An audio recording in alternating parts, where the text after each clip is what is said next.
Imagine a darkness so heavy, so absolute, that it feels like a physical weight on your chest. You flip a light switch, nothing. You check your phone, dead.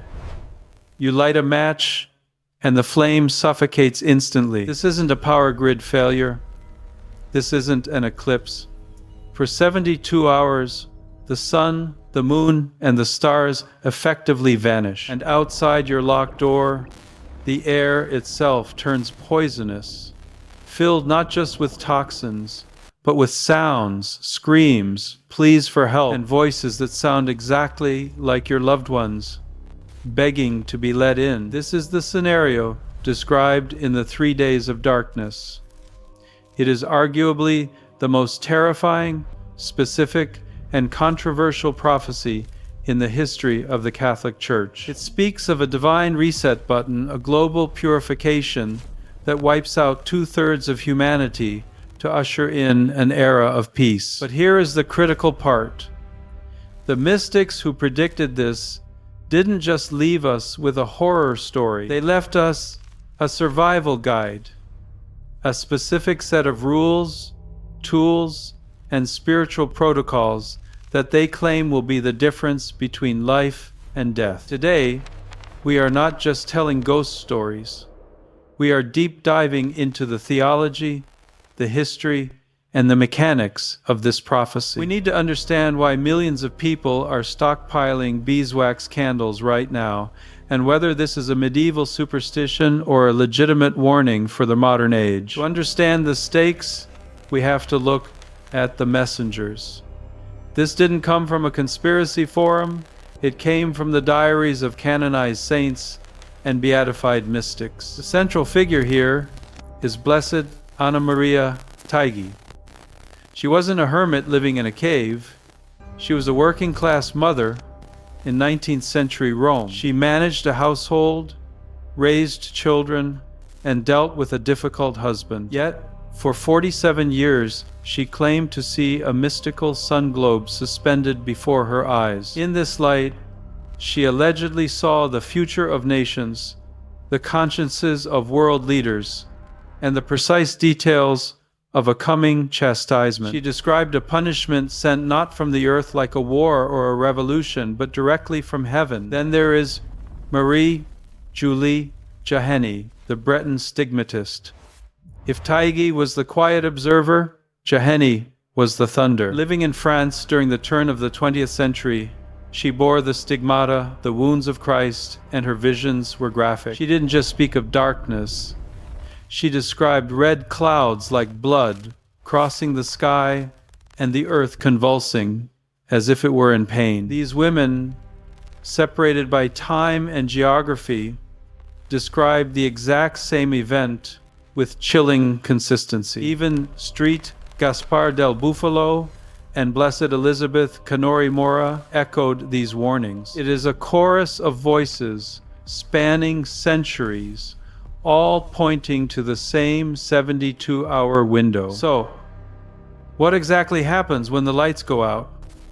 We need to unpack the molecular details of the event, because the devil quite literally is in the details. The prophecy describes a 3-stage escalation.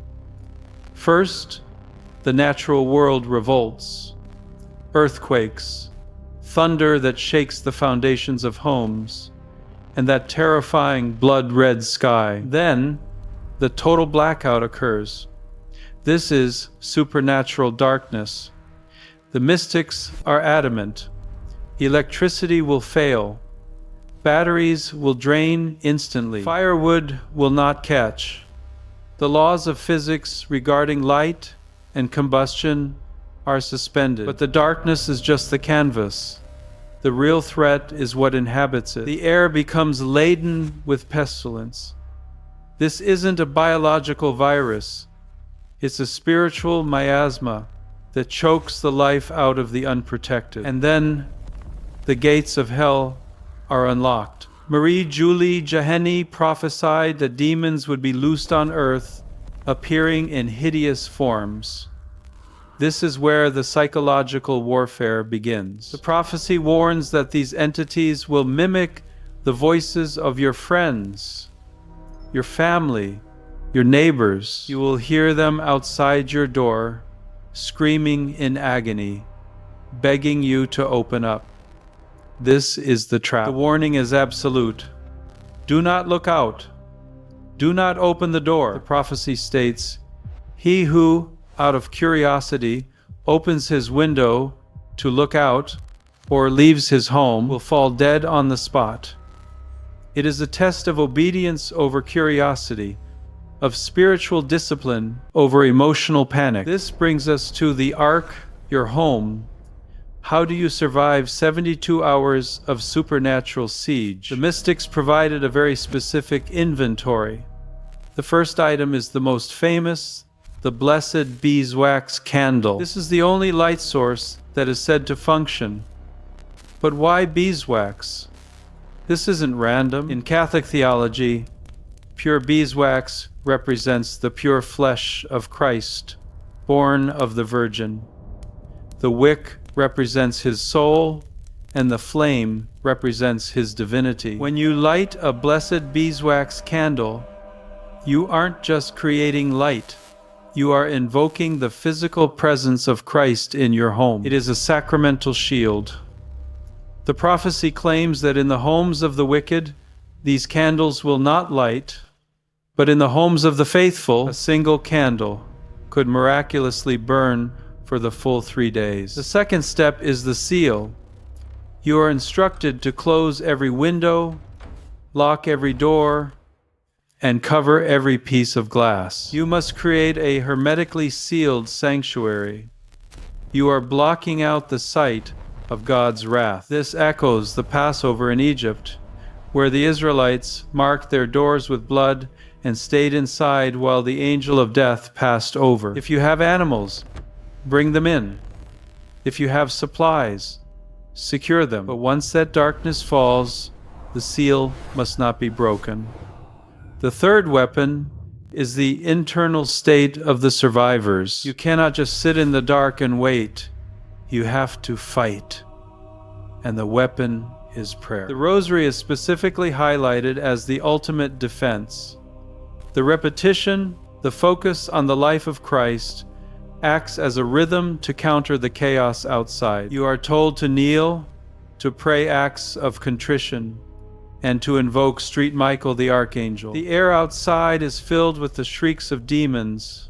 The air inside must be filled with the sound of prayer. This is a battle for sanity as much as it is for survival. And perhaps the most critical preparation is the one you can't buy at a store: the state of grace. The mystics emphasize that this chastisement is a corrective punishment for sin. Therefore, the only true armor is a clean soul. This means confession. It means being free of mortal sin. Marie-Julie Jaheni relayed a promise from the Virgin Mary that those who keep blessed images, specifically the crucifix and the image of the Immaculate Heart, will be protected. It's not about magic talismans. It's about where your allegiance lies. If your heart is aligned with God, the darkness cannot touch you. But what is the point of all this horror? Is it just divine cruelty? No. The prophecy describes this as a surgical procedure to save a dying patient. The world, according to these visions, will be so corrupted that only a total reset can save it. The 3 days of darkness is the fire that burns away the rot. And then the sun rises. The prophecy speaks of the aftermath with as much detail as the darkness. The sun returns, the earth is covered in the silence of a graveyard, but the evil is gone. The demons are banished. The era of peace begins. This is described as a golden age of Christianity. The survivors, humbled and purified, will rebuild a civilization based on faith and charity. Blessed Anna Maria Taigi spoke of Saints Peter and Paul descending to designate a new pope and the Church flourishing across the entire globe. It is the triumph of the Immaculate Heart, promised at Fatima.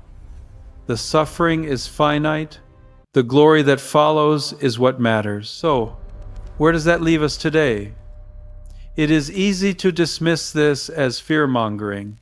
But look around. We live in a world that feels increasingly fragile. The spiritual instruction here is valid whether the sun goes out tomorrow or in 100 years. The command to stay inside is really a command to look inward. The command to light the candle is a command to keep faith alive when the culture goes dark. This prophecy is a wake-up call. It forces us to ask the uncomfortable question: if the lights went out tonight and you were left with nothing but the state of your soul, would you be ready? Don't wait for the sky to turn red to get your house in order. Get the beeswax candles, yes, but more importantly, get to confession. Fix your relationships. Fortify your spirit, because the ultimate preparation isn't about surviving the darkness, it's about being ready to meet the light.